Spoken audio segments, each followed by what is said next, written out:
So you will learn about a powerful AI resource called Notebook LM. I like the tagline, think smarter, not harder. So what is it? Notebook LM is an AI research assistant that helps you understand information which can come from one or multiple sources and makes it easier to understand. It works by using specialized AI to become an expert on the documents that you upload. So, unlike other chatbots you might have used, you identify the sources you want it to pull the information from.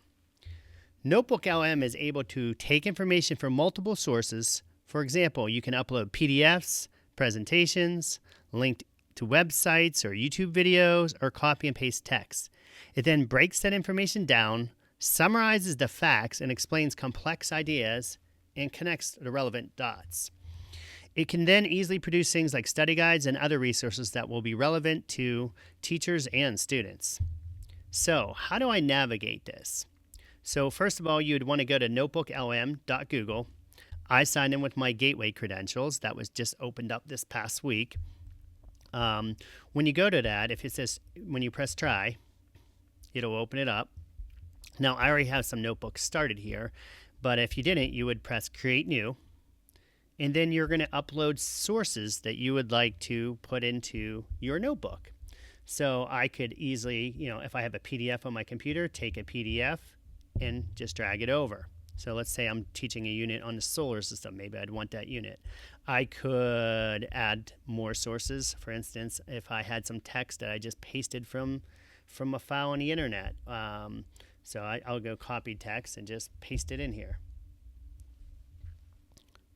And so what it's doing now is it's looking at the two sources I put in there. It's starting to make sense of it.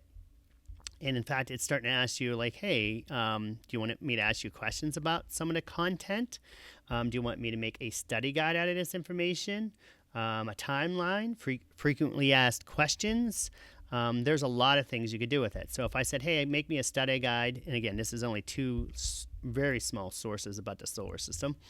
If I said study guide, it's going to generate a study guide. Now, it might take a few minutes. It's not going to be as fast as just doing a real fast search because it's building a resource for you. But there you go. It has the study guide, and then it has questions.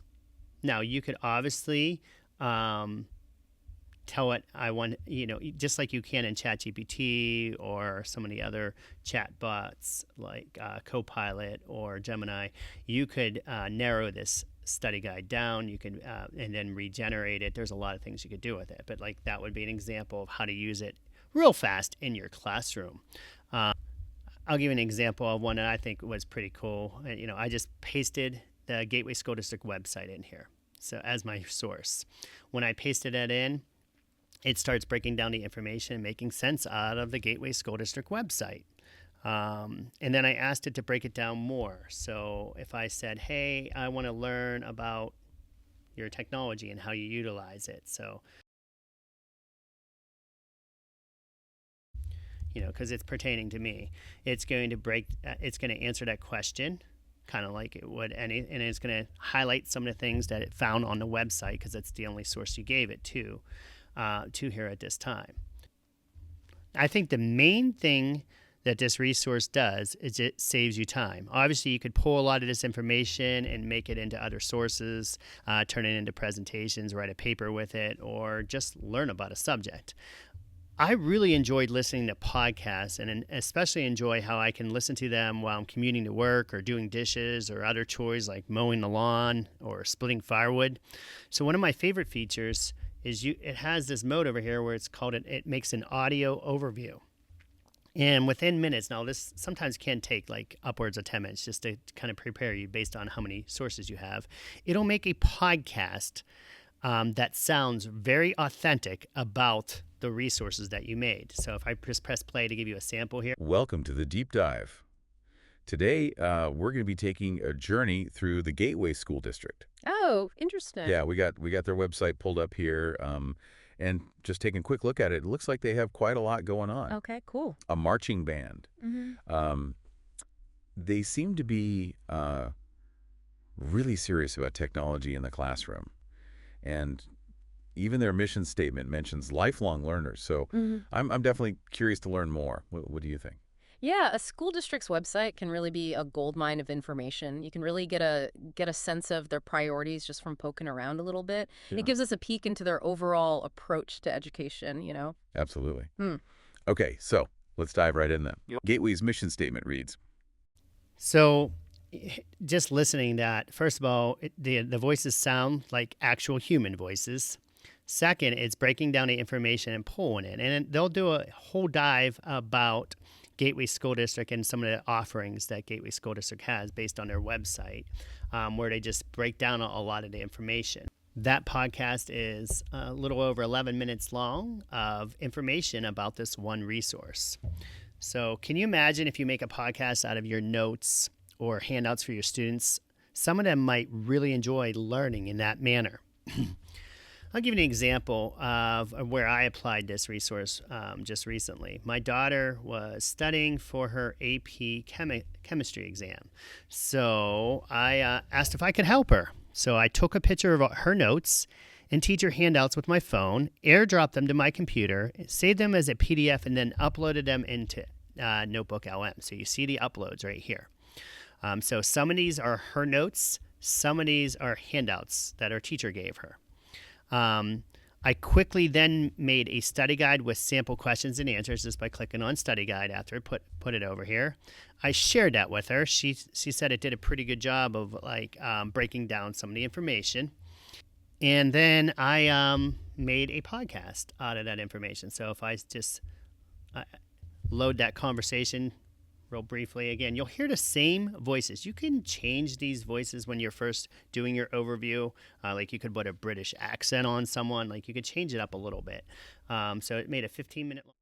what's this KMT all about? Well, think of the KMT as like our mental model, right, for how gases work. Okay, a model. Yeah. So picture a container full of gas. Instead of seeing it as just like a cloud, imagine like countless tiny particles just zooming around at incredible speeds. So, And then what I did is I just airdropped this to my daughter. That you could take this obviously here and download this file. So I downloaded it to my computer, then I airdropped it to my daughter's phone. She was then able to, on her way to school, listen to some of the content. And I'm not saying it's a perfect science, but it's another way to learn. And it's continually improving. For instance, you see here it has an interactive mode. So this interactive mode allows you to pause the podcast and ask questions. Now, I think that's only available possibly in the pro version, or just recently it was only available in the paid version, I should say, not the pro version. But I think they're starting to integrate some of these things into the regular standard version. So literally you could listen, as you're listening to this podcast, you could pause it, type in a question to the host, and they'll answer your question just as if you were sitting down with them in a studio. To me, that's pretty amazing, and this resource just amazes me with some of the potential that it could have in a classroom setting. So right now, it works on the teachers. I don't believe it'll work for students. So if you tried to show this to students to use, they would probably have to log in with their own personal Google accounts. It hasn't been approved through Gateway's process yet. For student use, but it is approved for staff use. So you could definitely start utilizing this in different ways, and really the sky's the limit. If you want to learn more about this, honestly, you could just go and watch a bunch of YouTube videos, to type in how to use this in an elementary classroom, how to use this in a high school, biology classroom, whatever you're teaching. I'm sure there are some videos about how you could utilize this resource. But I just wanted to show it to you. I think it's a really cool site. Just this part where it makes the podcast by itself is just amazing to me. But how you could take sources and just make information out of it is really cool. So if I don't see you, I hope you have a well-deserved winter break, and I hope you enjoyed this video.